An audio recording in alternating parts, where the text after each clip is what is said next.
Oi, hoje eu mostro as minhas escolhas para o Desafio Livrado edição 2019, lá do canal Livrado do Yuri. Desafio feito é desafio cumprido.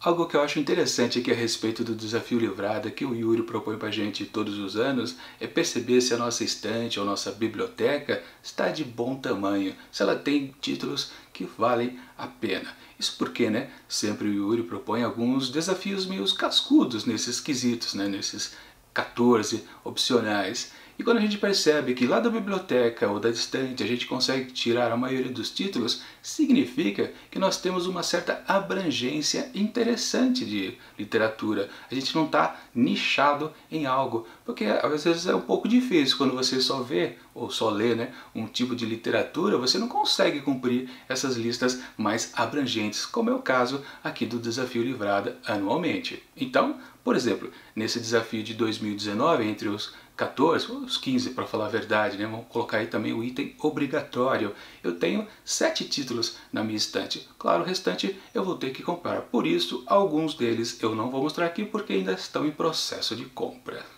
Inclusive espero que o item obrigatório desse ano seja mais fácil, né? Porque o livro do ano passado eu demorei para comprar porque simplesmente tinha esgotado em tudo quanto era lugar. Por qual será o motivo, né? Provavelmente todo mundo estava querendo comprar porque saiu no Desafio Livrado. Enfim, vamos então começar com o primeiro item. Item número 1. Um livro para se ler apenas em um único dia. E claro que eu não vou optar por um livro calhamaço, porque eu não sou louco, muito menos um pouquinho maior do que a média daquelas 160 páginas, 180 páginas que um livro fino sempre tem. Não, eu peguei uma coisa bem pequenininha mesmo, e começando, claro, por um russo. Estou me referindo a Ivan Turgenev, com Primeiro Amor. Conhece esse título? Não? Eu conhecia de vista lá nas livrarias e sempre eu olhava para essa capinha que é bem interessante. Dá uma olhada, aliás, né? Esses dois vasos aqui sempre me chamaram a atenção e eu comprei outro dia. Aliás, está bastante tempo aqui parado na minha estante e quando teve a oportunidade aqui da lista do Livrada, eu obviamente já peguei ele. Vamos dar uma olhada aqui na história para vocês se interessarem também por essa dica.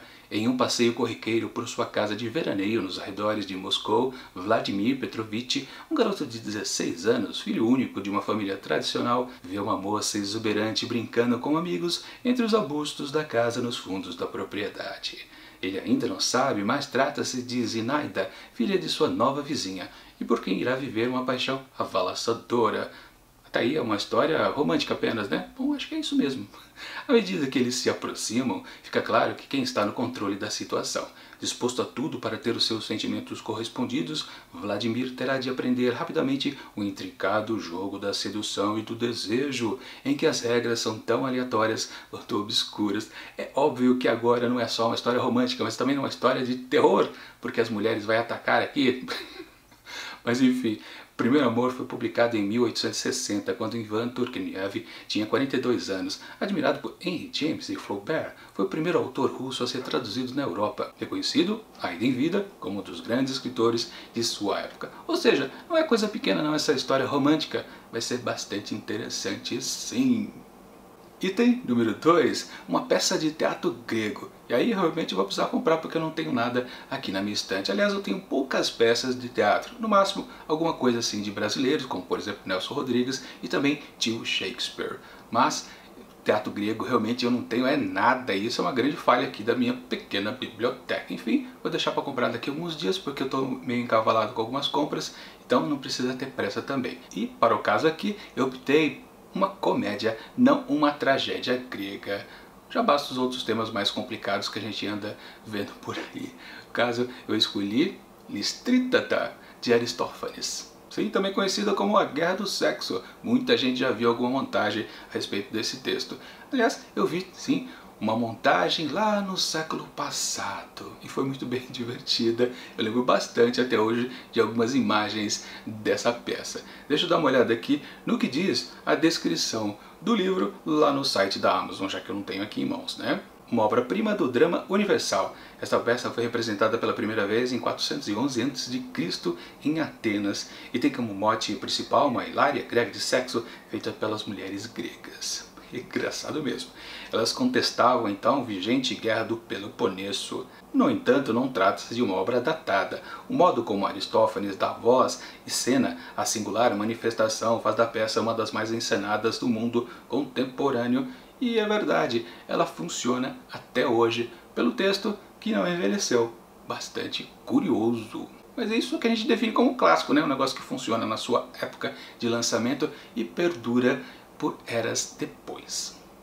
Item número 3. E agora a lista vai começar a complicar. Acho que muita gente vai ter dificuldade por aqui. Vamos combinar, né? Autores húngaros não são lá muito conhecidos do grande público. Quando você vai fuçar, pior ainda. Claro, existe um autor húngaro que muita gente conhece, que é o Ferenc Molnár, escritor lá dos Meninos da Rua Paulo. Aquela história infanto-juvenil, bem conhecida, muita gente já leu, muita gente quer ler. Eu até tenho esse livro, mas eu quis fugir. Eu falei, não vou pegar algo batido, deixa eu ir atrás realmente de algum autor húngaro que eu não conheço, nunca ouvi falar, mas deve ter escrito alguma coisa boa, né? Só que todos os títulos que eu bati o olho e falei, poxa, isso aqui é interessante de comprar. Eu ia atrás, não existia para comprar, muito menos existia em português, aí pior ainda, né? Porque o meu húngaro realmente não anda muito bom, eu não consigo ler na língua original. Então eu tive que apelar para algo que esteja possível em português e não achava nada. Eu fiquei desesperado e falei, quer saber? Vou ler mesmo Os Meninos da Rua Paulo. Fazer o que? Eu não li ainda, né? Tá parado também na estante. Poxa, só que aí, nos últimos segundos do jogo, eu percebi que eu tinha um outro livro do Molnár, que é este daqui, ó. O Poste de Vapor, um livrinho super fininho. Na verdade, não é um romance, é uma novela, mas tem uma história bastante interessante que eu vou mostrar para vocês. Aqui na quarta capa do livro tem um trecho do texto. Não é muito interessante para ser lido para instigar vocês, então eu vou ler o que tem aqui também na descrição lá na Amazon. Nesta novela de 1926, o narrador recorda um personagem de sua juventude, certo capitão de Os Sartos, figura simpaticíssima que gravitava em torno de uma estação termal em plena ilha Margarida, entre Buda e Peste. Olha só, Buda e Peste eram cidades separadas, distintas, sabia disso, e em torno ao qual, por sua vez, orbitavam mulheres apaixonadas ou calculistas com quem estabelecia relações. Vocês estão percebendo que praticamente os 3 livros que eu escolhi aqui tem mulher envolvida e está meio complicada a relação com elas? Coisa curiosa, né? Não foi planejado isso, viu? Estou percebendo até agora. Narrando os efeitos e as tribulações do capitão, a matéria da novela é essencialmente cômica, também outra história leve, num leve tom de crônica jornalística. Com mundanismo depurado e inteligente, o escritor monta um mecanismo sutil de personagens, situações e quiprocós. Bastante interessante sim essa história, ainda bem que eu lembrei dela a tempo de poder conferir aqui no Desafio Livrada 2019. E aliás, eu vou dar uma dica para vocês, né? Quem está justamente com esse problema de ter que apelar mesmo para o Molnár e acabar lendo Os Meninos da Rua Paulo, tem a opção, né? Adquira esse livrinho aqui, é por isso que eu vou deixar então a dica aqui na descrição do link desse vídeo, os links para você poder adquirir qualquer um dos livros que eu vou mostrar aqui nesse vídeo. Vocês sabem, né? Se vocês fazem a compra através desse link, vocês acabam ajudando em batalha de livros, porque eu ganho aquela comissãozinha de vendedor. E aqui é uma história bem diferente, não muito usual, e vai fugir da mesmice. Recomendo bastante que vocês leiam essa novela aqui desse escritor húngaro.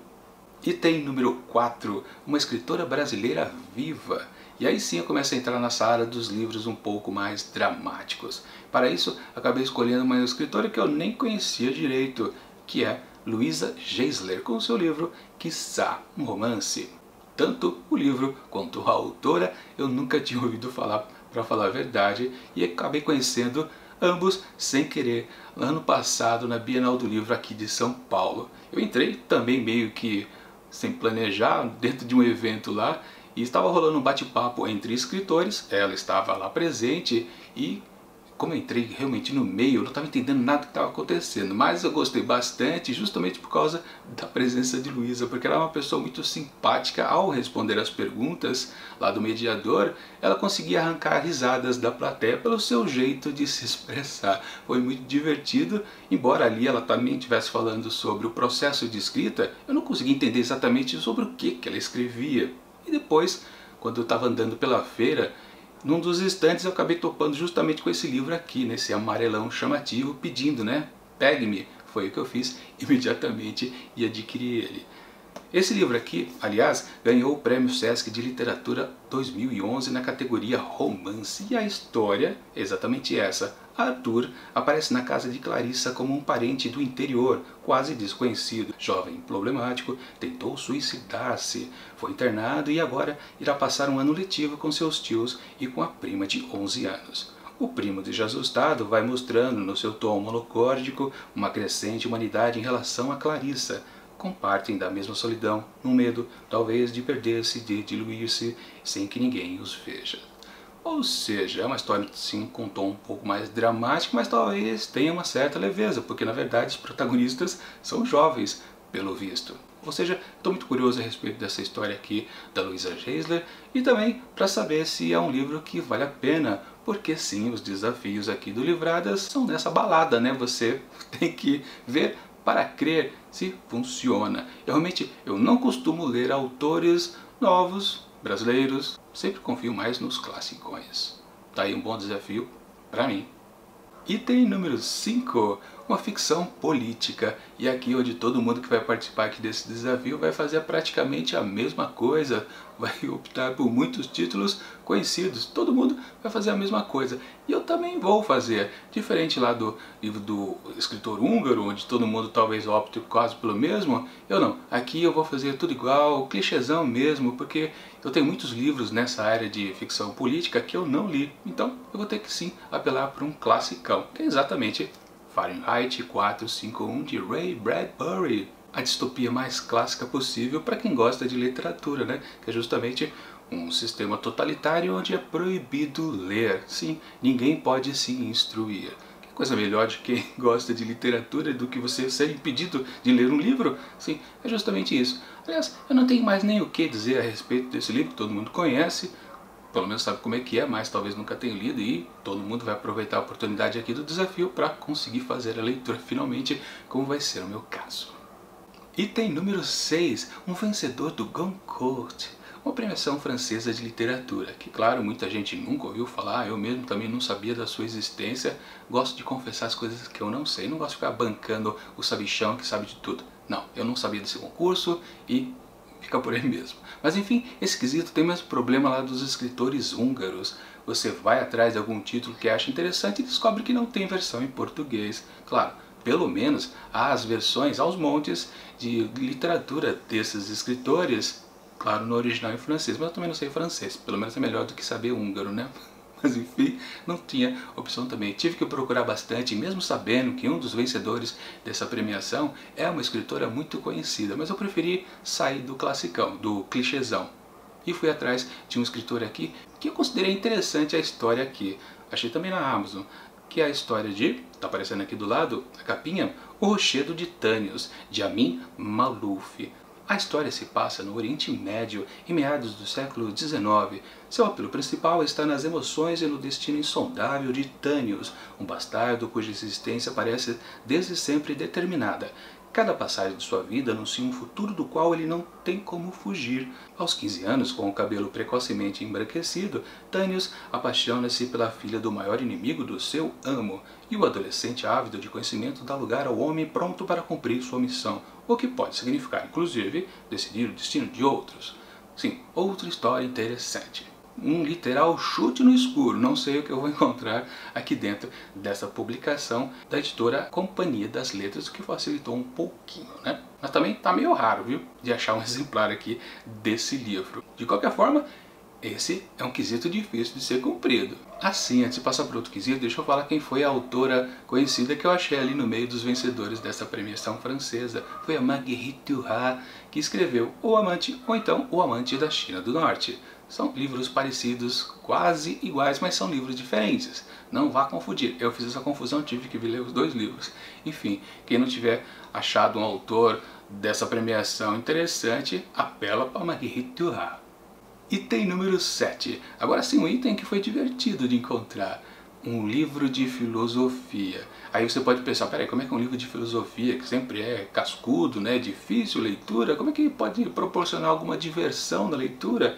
É que, na verdade, a diversão aqui foi quando quando eu fui encontrar algum livro para esse quesito. Porque assim que eu bati o olho no quesito, um livro de filosofia, me lembrei imediatamente da abertura que o Yuri fez para o Desafio Livrada 2019, aquela grande produção interpretativa que ele colocou lá na abertura, cheio de simbolismo.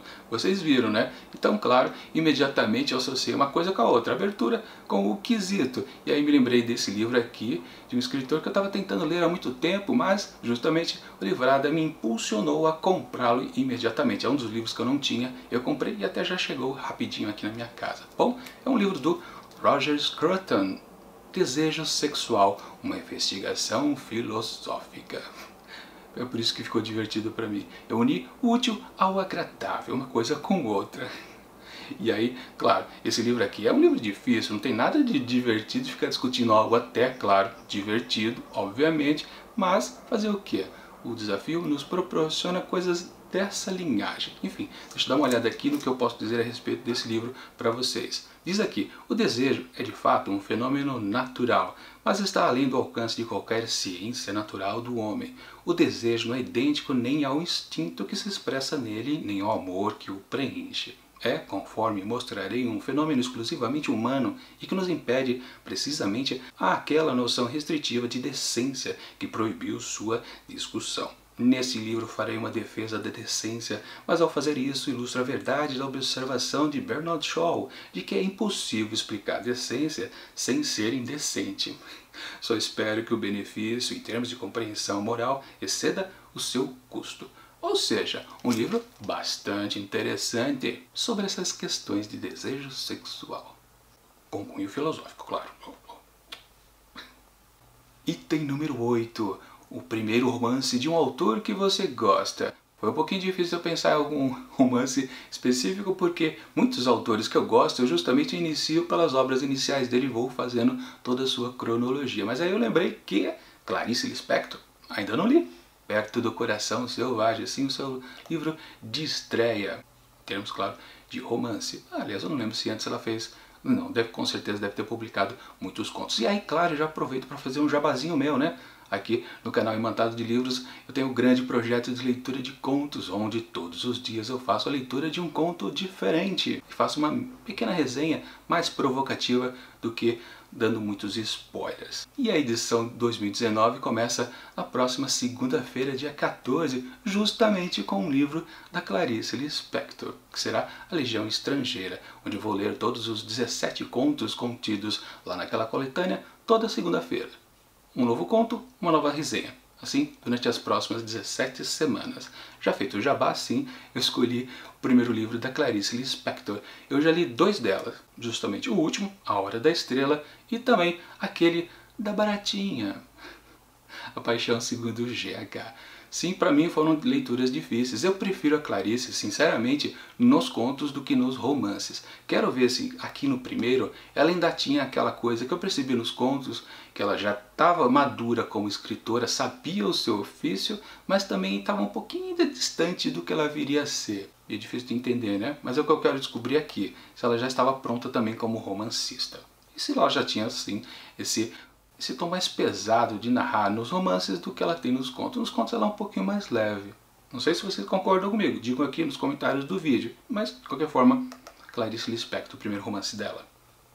Item número 9. Um livro escrito por um xará de nome ou de sobrenome.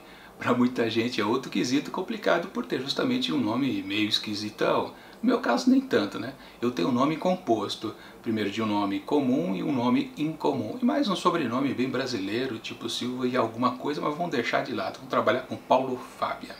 Paulo, então será a primeira vez que eu seria obrigado a ler um livro de Paulo Coelho? Não, acho que não, né? Dá para deixar para mais alguns anos adiante, talvez alguma década.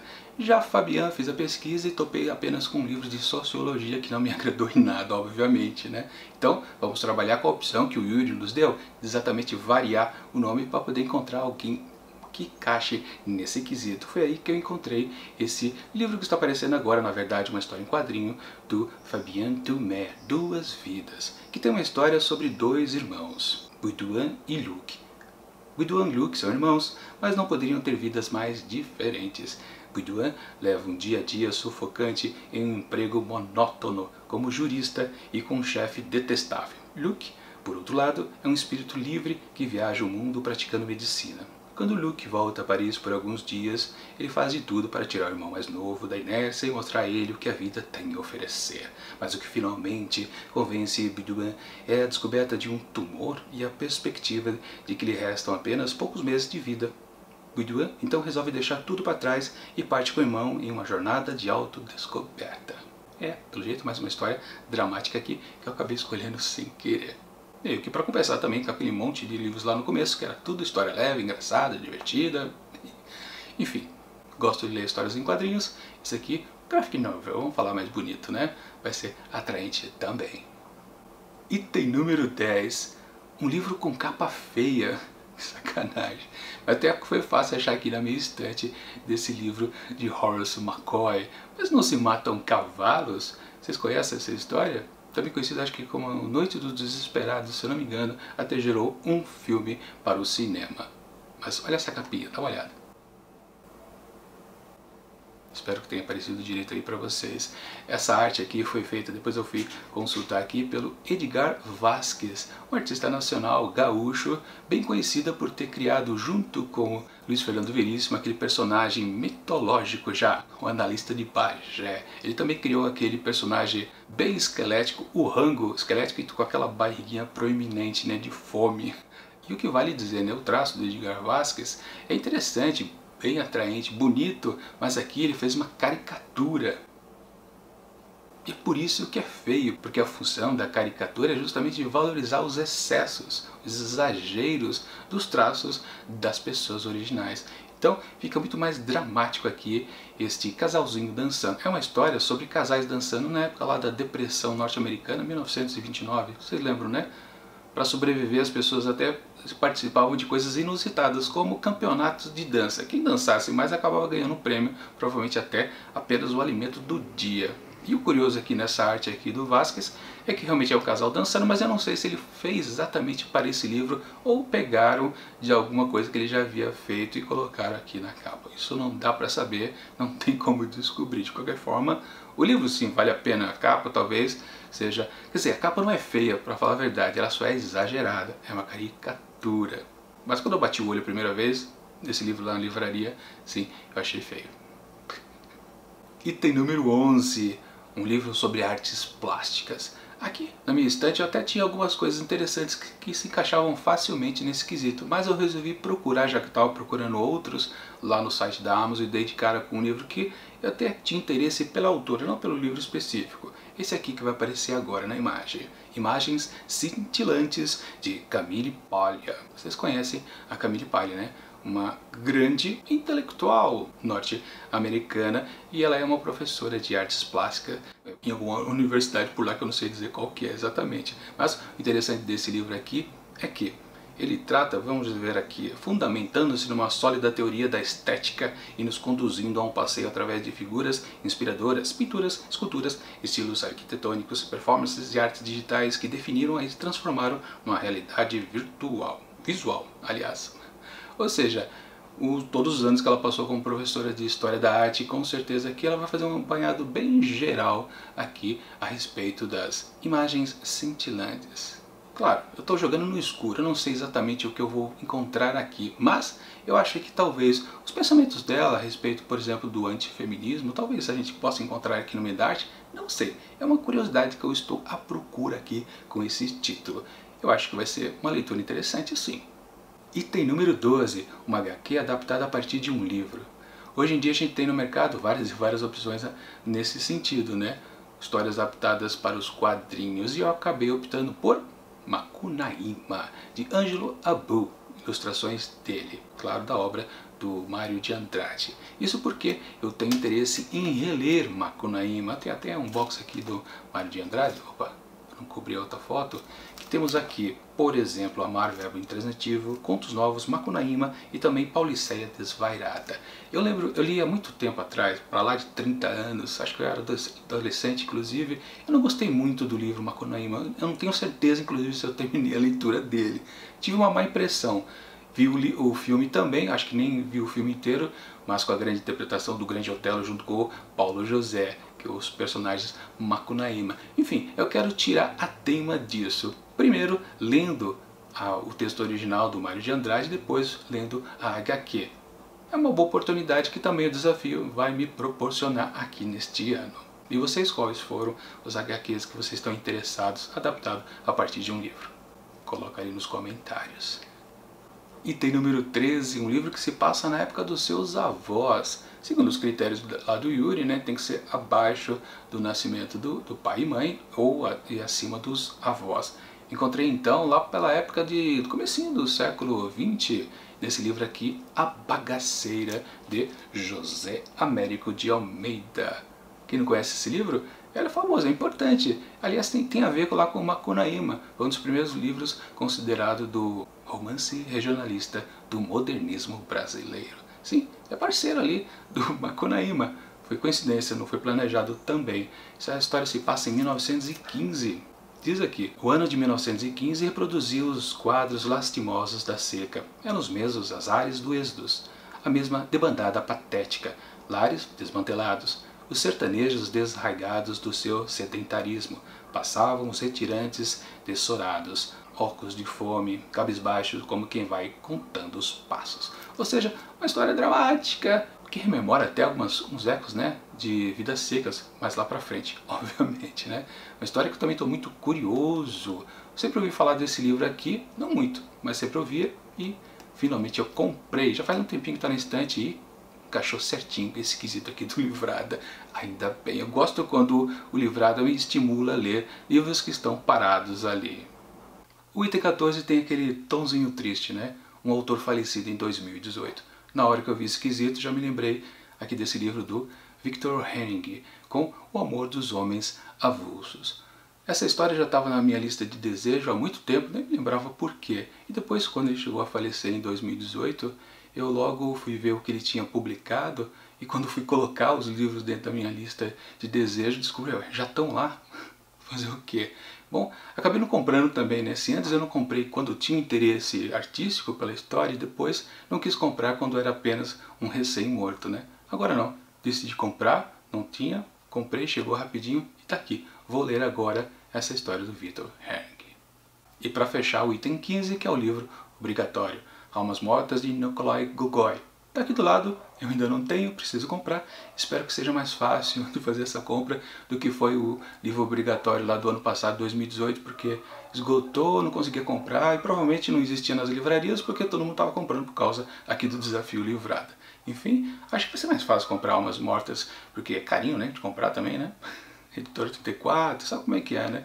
Enfim, essas foram minhas escolhas para esse desafio edição 2019 do Desafio Livrada, lá do canal Livrada. Espero também cumprir esse novo desafio que começa agora, né? Fazer a lista é fácil, agora ler os livros é mais difícil. Ano passado eu fiz a lista, as minhas escolhas, e não consegui cumprir todos os objetivos. Esse ano, em 2019, aí sim, eu espero sim ler todos os livros, estes e os outros que eu ainda vou comprar ao longo do ano. Bom, é isso. As minhas escolhas para o Desafio Livrada. Deixo aqui como curiosidade, aqui do lado, justamente as minhas escolhas para o Desafio 2018. Tinha muita coisa boa lá que eu acabei não lendo. Eu comprei quase tudo, só deixei de comprar um livro. Estão todos aqui na minha estante. Poderia até ter colocado uns do Desafio 18 aqui na lista desse ano, mas não. Cada lista tem que ter a sua própria existência. E amanhã eu vou fazer também outra lista importante aqui no canal, que é 12 melhores livros para ler em 2019, e depois no dia seguinte, Jubileu Literário, outra lista que eu criei também com livros bastante interessantes. Aproveite que você está vendo aqui a edição livrada e também veja 12 livros para ler em 2018 e também o Jubileu Literário, bastante livro, bastante dica de leitura para todo esse ano. E tchau!